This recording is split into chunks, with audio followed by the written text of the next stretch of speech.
అందరికీ నమస్కారం. నేను మీ ఆయుర్వేద డాక్టర్ చిట్టిపొట్ల మధుసూదన శర్మని. మనం ఈ వీడియోలో థైరాయిడ్ గ్రంథి పనితీరు సక్రమంగా ఉండేందుకు చక్కటి గృహ వైద్యం అనేటువంటి అంశాన్ని గురించి తెలుసుకోబోతున్నాం. థైరాయిడ్ గ్రంథి, ఈ థైరాయిడ్ గ్రంథి మనకి మెడ భాగంలో, ముందు భాగంలో సీతాకొక చిలుక ఆకారంలో ఉంటుందన్నమాట. ఈ థైరాయిడ్ గ్రంథి థైరాయిడ్ హార్మోన్లను ఉత్పత్తి చేస్తూ ఉంటుంది. ఈ థైరాయిడ్ హార్మోన్ల ఉత్పత్తి యొక్క ప్రభావం చేతనే మన జీవన క్రియలు సజావుగా జరుగుతుంటాయి. ఈ థైరాయిడ్ గ్రంథి ఉత్పత్తి చేసేటువంటి హార్మోన్స్ ఎక్కువగా ఉత్పత్తి అయినా సమస్య కలుగుతూ ఉంటుంది, తక్కువగా ఉత్పత్తి అయినా సమస్య కలుగుతూ ఉంటుంది. ఈ థైరాయిడ్ హార్మోన్లు తక్కువగా ఉత్పత్తి అయితే దాన్ని హైపోథైరాయిడిజం అనేటువంటి పేరుతో పిలుస్తూ ఉంటారు అనమాట. అదేవిధంగా ఈ థైరాయిడ్ హార్మోన్లు ఎక్కువగా ఉత్పత్తి అయ్యేటువంటి పరిస్థితి ఉంటే ఆ యొక్క పరిస్థితిని హైపర్ థైరాయిడిజం అనేటువంటి పేరుతో పిలుస్తుంటారు అనమాట. హైపో అంటే తక్కువ అనేటువంటి అర్థంలో హైపోథైరాయిడిజం అని, హైపర్ అంటే ఎక్కువగా అనేటువంటి అర్థంలో హైపర్ థైరాయిడిజం అనేటువంటి అర్థంతో చెప్తుంటారు. ఆధునిక వైద్యపరంగా ఆధునికంగా మరి హైపోథైరాయిడిజానికి వేరే ఔషధాలు ఉంటాయి, హైపర్ థైరాయిడిజానికి వేరే ఔషధాలు ఉంటాయి. కానీ ఆయుర్వేద వైద్య విధానం యొక్క ప్రత్యేకత ఏంటంటే ఆ థైరాయిడ్ హైపర్ కానివ్వండి, హైపో కానివ్వండి, రెండింటికి ఒకే ఔషధం. అంటే ఇంతకుముందే నేను మొదట చెప్పాను కదా, థైరాయిడ్ గ్రంథిని సమర్థవంతంగా చక్కగా తన యొక్క విధిని నిర్వర్తించేట్టు చేసేటువంటి పరిస్థితిని కల్పించేందుకు ఈ యొక్క ఆయుర్వేద వైద్య విధానంలో చెప్పినటువంటి పద్ధతులు ఉపయోగపడతాయి అన్నమాట. అంటే సక్రమంగా థైరాయిడ్ గ్రంథి పనిచేస్తుంది హెచ్చుతగ్గులు లేకుండా. మరి ఈ థైరాయిడ్ గ్రంథి సంబంధించినటువంటి హైపోథైరాయిడ్ సమస్య గురించి మనం ఆలోచించినట్లయితే, హైపోథైరాయిడ్ సమస్య ఉన్నప్పుడు మనుషులకి సర్వసాధారణంగా ఎలాంటి లక్షణాలు ఉంటాయంటే ఆకలి వేయదు, విపరీతంగా లావు అయిపోతుంటారు. అదేవిధంగా చర్మము కొద్దిగా దళసరిగా ఉండి మందంగా ఉండేటువంటి పరిస్థితి ఏర్పడుతుంది, చలికి తట్టుకోలేకపోయేటువంటి పరిస్థితి ఏర్పడుతుంది. అదేవిధంగా ఆడవాళ్లలో బహిష్టుకు సంబంధించినటువంటి ఇబ్బందులు ఎదురవుతుంటాయి. అంటే లేటుగా బహిష్టు రావడము, బహిష్టు వచ్చినప్పుడు సక్రమంగా మరి బహిష్టు స్రావం కాకపోవడము, ఇలాంటివన్నీ కూడా జరుగుతుంటాయి. అదేవిధంగా వీళ్ళు మానసికంగా కూడా చాలా నిర్లిప్తగా ఉంటారు, డల్గా ఉంటారు, మందకొడిగా ఉంటారు. జీర్ణ వ్యవస్థ కూడా సక్రమంగా ఉండకుండా మలబద్ధక సమస్య ఉండేటువంటి పరిస్థితి ఏర్పడుతుంటుంది. ఇలా సర్వసాధారణంగా ఈ లక్షణాలు హైపోథైరాయిడ్ ఉన్నటువంటి వాళ్ళలో కలుగుతుంటాయి. అదేవిధంగా హెయిర్ లాస్ అనేటువంటి పరిస్థితి కూడా ఈ హైపోథైరాయిడ్ ఉన్నటువంటి వాళ్ళలో కలుగుతూ ఉంటుందన్నమాట. ఇవి సర్వసాధారణంగా ఎక్కువ శాతం మందిలో కలిగేటువంటి లక్షణాలు. అట్లే హైపర్ థైరాయిడ్ గురించి మనం ఆలోచించినట్లయితే, హైపర్ థైరాయిడిజం అనేటువంటి ప్రాబ్లంలో దీనికంతా వ్యతిరేకం. అంటే విపరీతంగా ఆకలి అవుతుంటుంది కానీ మనుషులు సన్నబడిపోతుంటారు.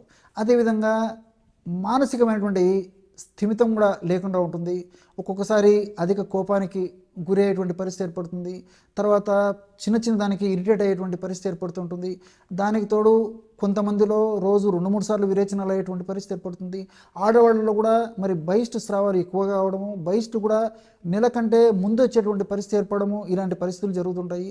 ఇలాంటి వాళ్ళు వేడిని తట్టుకోలేనటువంటి పరిస్థితి ఏర్పడుతూ ఉంటుంది. అట్లే మరి కంటికి సంబంధించినటువంటి సమస్యలు కూడా కలిగేటువంటి పరిస్థితి ఏర్పడుతూ ఉంటుంది. ఇలా వివిధ రకాల లక్షణాలు హైపర్ థైరాయిడిజం ఉన్నటువంటి వాళ్ళలో కలుగుతుంటాయి అన్నమాట. మరి ఈ యొక్క హైపోథైరాయిడిజం కానివ్వండి, హైపర్ థైరాయిడిజం కానివ్వండి, ఈ రెండు సమస్యలు కూడా ఆడవాళ్లలోనే ఎక్కువగా ఉంటాయి. అంటే మగవాళ్లతో పోల్చుకుంటే ఆడవాళ్లలోనే ఎక్కువగా కలిగేటువంటి పరిస్థితి ఏర్పడుతుంటుంది. మరి ఈ యొక్క సమస్యలు మరి హైపర్ థైరాయిడిజం కానివ్వండి, హైపోథైరాయిడిజం కానివ్వండి, ఈ యొక్క సమస్యలు ఎదురైనప్పుడు ఆడవాళ్ళు మగవాళ్ళు ఇద్దరు వాడుకోదగ్గ దివ్యమైనటువంటి ఔషధ యోగాన్ని ఇప్పుడు మనం తెలుసుకోబోతున్నాం. ఈ ఔషధం తయారీకి కావాల్సినటువంటి పదార్థాలు: త్రికట్టు చూర్ణం 60 గ్రాములు తీసుకోండి. త్రికట్టు చూర్ణం బాగా నిదానంగా రాసుకోండి. అంటే మిరియాలు, పిప్పళ్ళు, శొంఠి కలిపి తయారు చేసినటువంటి చూర్ణం ఏదైతే ఉందో దాన్ని త్రికట్టు చూర్ణం అంటారనమాట. ఈ త్రికట్టు చూర్ణం ఆయుర్వేద ఔషధ విక్రయశాలలో దొరుకుతుంది. ఒక 60 గ్రాములు త్రికట్టు చూర్ణం తీసుకోవాలి. అట్లే పసుపు కొమ్ములు దంచి తయారు చేసుకునేటువంటి చూర్ణం ఒక 20 గ్రాములు తీసుకోండి. మూడవ పదార్థంగా ధనియాలను వేయించేసేసి చూర్ణం చేసి ఆ యొక్క చూర్ణాన్ని ఒక 20 గ్రాములు తీసుకోండి. త్రికట్టు చూర్ణం 60 గ్రాములు, పసుపు చూర్ణం 20 గ్రాములు, ధనియాల చూర్ణం 20 గ్రాములు.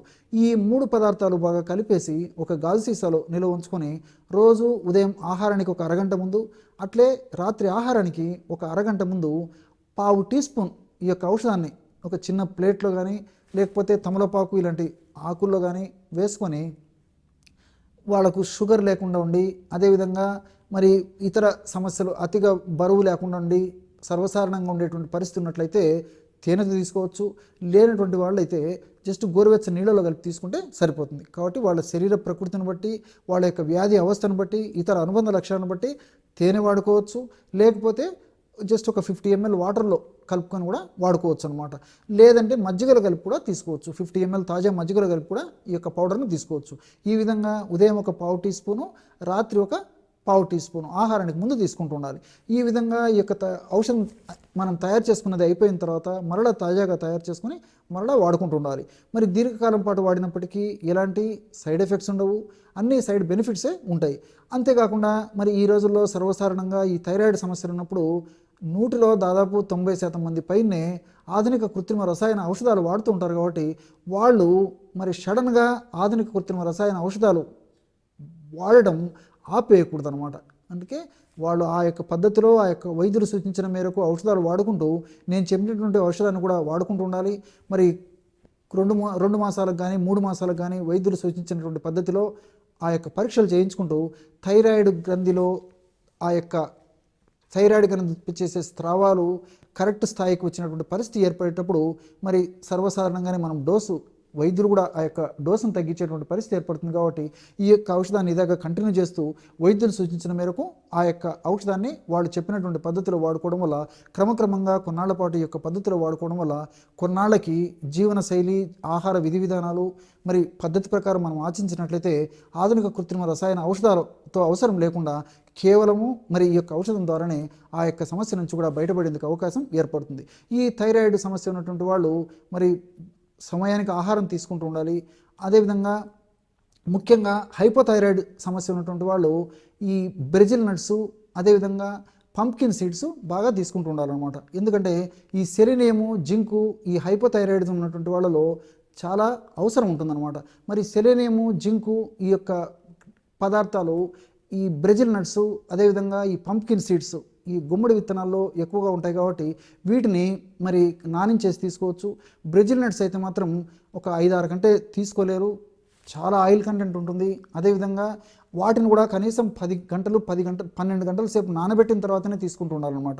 కాబట్టి బ్రెజిల్ నట్స్ ఖరీదైనటువంటివి, మరి అందరూ వాడుకోలేరు. కాబట్టి వాడుకోదగ్గ వాళ్ళు, ఆర్థికంగా ఇబ్బంది లేనటువంటి వాళ్ళు బ్రెజిల్ నట్స్ కూడా 3 నుంచి 5 వరకు రోజు ఒక 10-12 గంటల సేపు నానబెట్టి తీసుకోవచ్చు.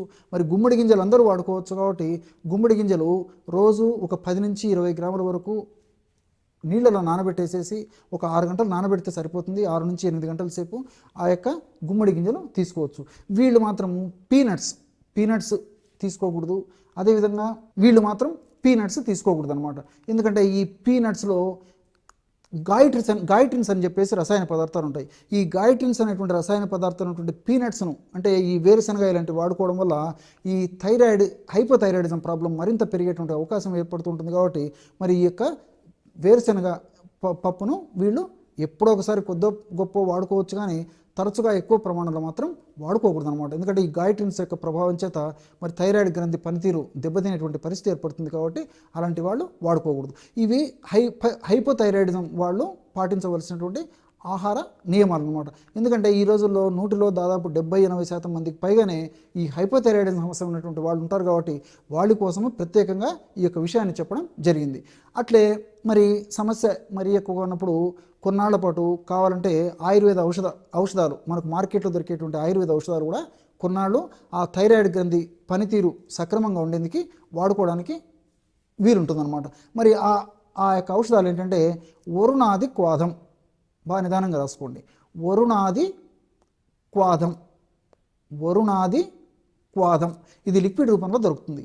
ఇది మనకి ఆయుర్వేద ఔషధ విక్రయశాలలో దొరుకుతుంది. కాబట్టి దాన్ని తెచ్చుకొని రోజు ఉదయం ఆహారం తర్వాత ఒక్కసారి, రాత్రి ఆహారం తర్వాత ఒక్కసారి 10 ml ఆ యొక్క ద్రవరూప ఔషధాన్ని 10 ml నీటిలో కలిపేసి సేవిస్తుండాలన్నమాట.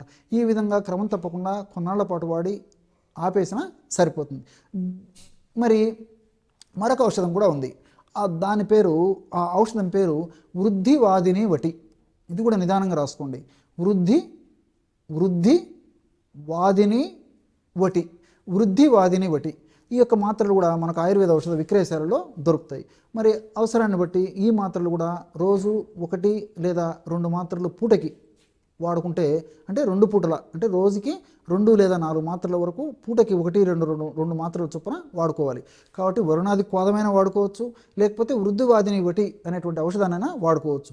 ఏదో ఒక ఔషధం వాడుకుంటూ, ఇంతకుముందే నేను చెప్పినట్లు ఈ త్రికటి చూర్ణము, పసుపు, ధనియాల చూర్ణంతో కలిపి తయారు చేసుకున్నటువంటి ఔషధాన్ని దీర్ఘకాలం పాటు వాడుకుంటే సరిపోతుంది. చూశారు కదా, ఎటువంటి సులువైనటువంటి ఔషధ యోగాన్ని ఈ థైరాయిడ్ సమస్య తగ్గేందుకు మీరు ఈ వీడియోలో తెలుసుకున్నారో. మరొక వీడియోలో మరొక అంశంతో మళ్ళీ కలుద్దాం. అంతవరకు నమస్కారం. మీ చిట్టిపొట్ల.